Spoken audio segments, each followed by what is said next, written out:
Issue 3 of Absolute Flash is officially out, and once more, I have enjoyed myself with this issue. Not only do we get to see more of Wally using his speed powers in a fight against the Rogues, but we get to meet fully Absolute Grodd. And it's definitely a departure from Grodd that we know. We got a tease of perhaps Eobard Thawn in this issue, maybe they'll play a role, and by the end of it, we get to see fully, once more, the Absolute Flash suit, and we get more definitive proof of what happened to Barry, seemingly, after the experiment gone wrong that gave Wally his powers. Before we jump into this, don't forget to like and subscribe and hit the notification bell for updates on future videos. Really helps, and it shows you guys enjoy what I make here on the channel and shows you want to see more. I'm loving Absolute Flash, and I am loving covering it for you guys every single month. So, let's get started. Now the issue starts off back at the experiment gone wrong, as we get a connection to Barry. The lightning bouncing off Barry hits Wally, and this situation is making Wally incredibly terrified, and all he can think to do is run. And in a very well drawn and paced set of panels, in a spread of these 2 pages, Wally manages to run around and leave the entire fort. And he also wants to run from something, feels someone is chasing him. Saying that Barry dies in slow, agonizing motion, dragged behind me. Flesh peels off his bones, and no matter how fast I run, he stays with me, tethered, connected. As by the time Wally stops, we see Barry Allen burning up from the speed as he is quickly decomposed, calling for help from Wally, as we basically get confirmation that this is how Barry died.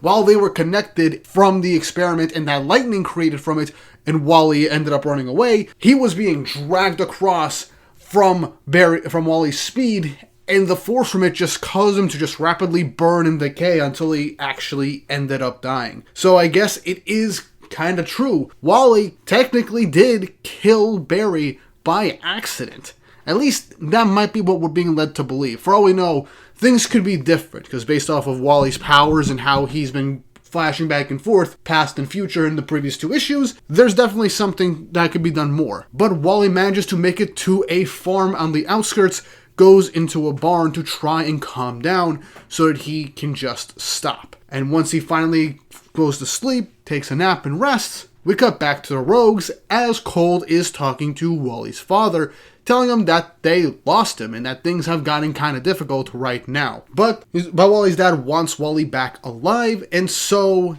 Cold tells him that they sent out Grodd. And based off their confidence, it seems that Grodd would be good to capture Wally alive. And the interesting thing is that Wally's father calls out to someone named Thawn, as they manage to get a feed from Grodd. Pause right now. Could this be the Absolute Universe's version of Eobard Thawn? Could he just be a random scientist in this universe? Or could, in a much more twisted way, just become the Reverse Flash? Maybe he wanted to ensure things would be different or something? I don't know. Issue 2 showcased 2 different possible futures for Wally. A twisted energy creature of pure speed energy ravaging the world, and the other being of him as the Flash. And since this whole opening arc is called Of Two Worlds, then there's always the possibility that now that we have Thawn here, now obviously this could just be nothing, but maybe Thawn might end up becoming that energy speed creature that Wally was eventually supposed to become. Or maybe part of why he's here, if he is a time traveler, but I'm not going to go for that for now, is to ensure that dark future comes to be.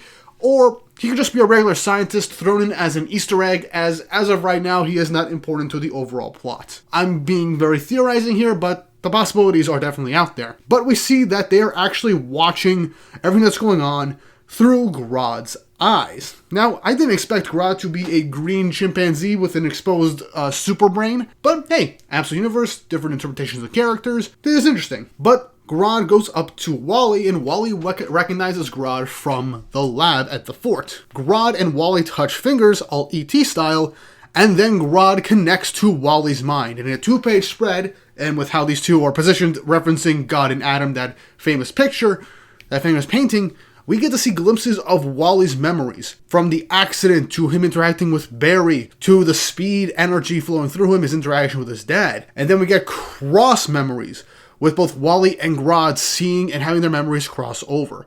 Seeing memories of Wally with his mother up until her death and funeral, and Grodd with his mother, and then when he got taken from his mother by poachers, or just the scientists, and being experimented on. The way these 2-page spreads back to back are drawn and portrayed and just paneled out in this very beautiful landscape is just very well done. I commend the artists and colorists for doing all this. It just looks amazing. But back in reality, Wally reels back. But now that they're connected, Grodd and Wally are able to psychically communicate. As Grodd goes up to Wally, patting him on the head as Wally's crying, obviously, with everything happening and being reminded of all those memories, Grodd tells Wally that the two of them are the same, with Wally saying that he's scared, he doesn't know what to do. But all Grodd can say is that Wally knows scared, Wally, Grodd, the same. But then they hear something. As Wally goes to open the door to the barn, we see it's one of Captain Boomerang's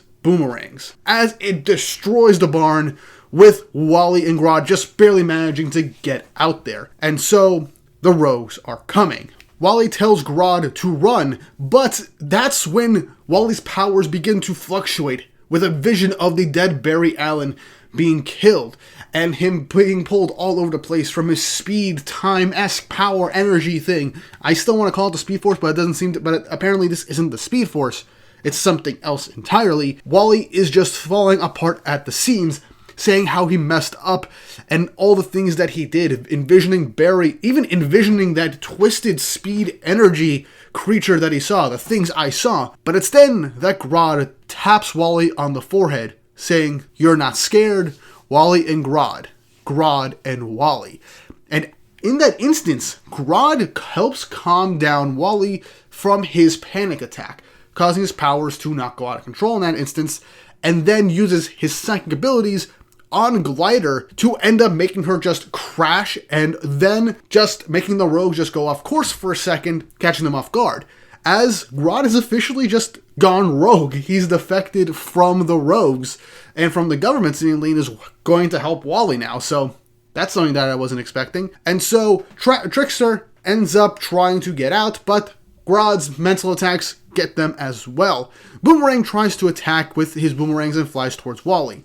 Wally runs away with his speed, telling Grodd to stay there, that he's got this.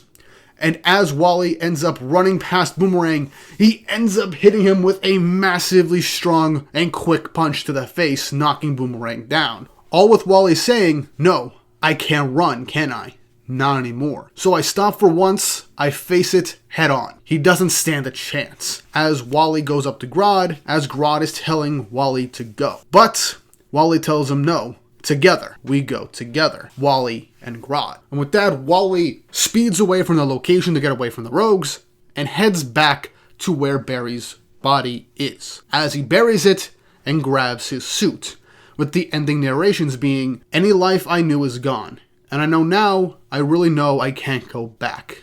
This is my life now. I can't outrun it. I just need to be here now." And in realizing that, a calm comes over me, and it feels something I haven't in a long time. As the final page of issue 3 in the conclusion of Two Worlds, Wally says, "I start to feel free," as he speeds away in his brand new Flash costume with Grodd on his shoulder, as he's now officially become the absolute Flash. And that is where our issue ends. Honestly, this was a really fun issue. I am very, very happy with how this turned out.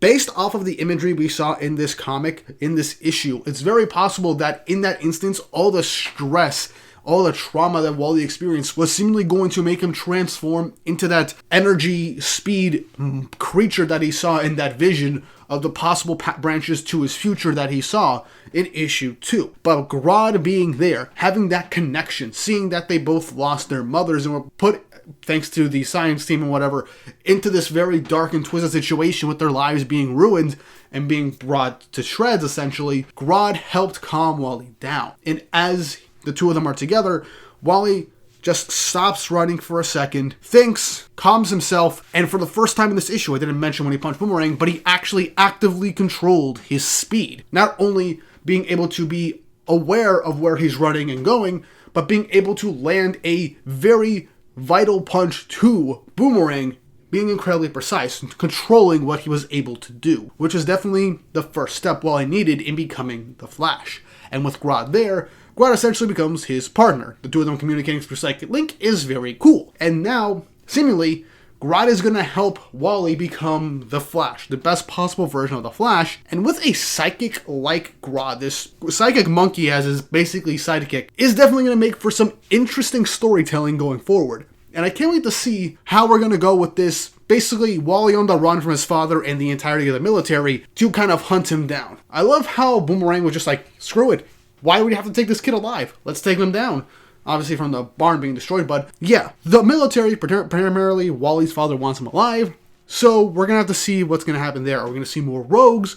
Are we going to see Reverse Flash within the next couple of issues? Are we going to see more iconic Flash villains? We still have a long way to go. But that's it for Absolute Flash issue 3, and I cannot wait for issue 4 for the next story arc to begin.